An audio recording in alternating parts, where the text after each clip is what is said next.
Good day, scholars and philosophy enthusiasts.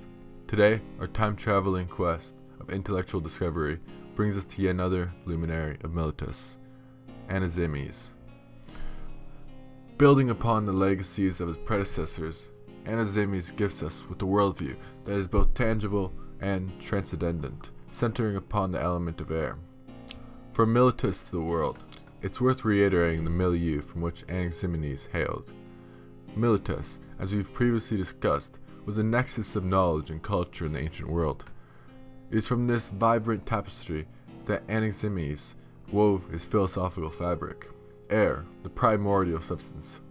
Anaximenes, diverging from Thales' assertion of water and Anaximander's abstract apeiron, posited air as the arch, the primary substance of the cosmos. Why air? Let's delve into its significance.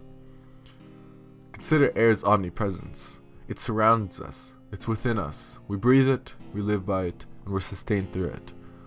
For Anaximenes, air possesses the dynamicism to transform into various forms of matter through processes of rarefaction and condensation. The dynamics of transformation. This is where Anaximenes offers a tactile and dynamic cosmology. Through rarefaction, air becomes fire. Through condensation, it can transform sequentially into wind, clouds, water, earth, and even stone.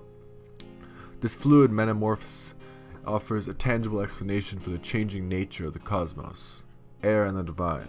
But Anaximenes' philosophy isn't purely materialistic. He intrinsically interweaves the physical and spiritual realms. Air, for him, is also divine. The very breath we inhale resonates with the spirit of life, leading a sacred aura to our existence. This dual role of air, as both the tangible essence and intangible divine, bridges the gap between the mundane and the transcendent. It's a profound testament to the interconnectedness of life, matter, and the spirit. Implications and legacy. Anaximenes, though often overshadowed by other Pre-Socratics, has an enduring philosophical legacy. His tangible approach to cosmology anticipates the empirical methodologies that would become foundational in later scientific inquiries. Furthermore, by grounding his philosophy in something as accessible as air, Anaximenes democratizes philosophical thought. Each breath we take becomes a reminder of the universe's mysteries and our place within it.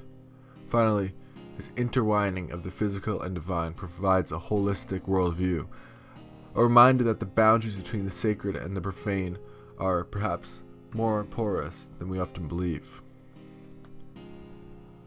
As we reflect upon Anaximenes and his doctrine of air, let's take a moment to truly appreciate the beauty in the everyday. In the wind that caresses our face and the breath that sustains our life, we find echoes of ancient wisdom, beckoning us to seek the profound in the simple.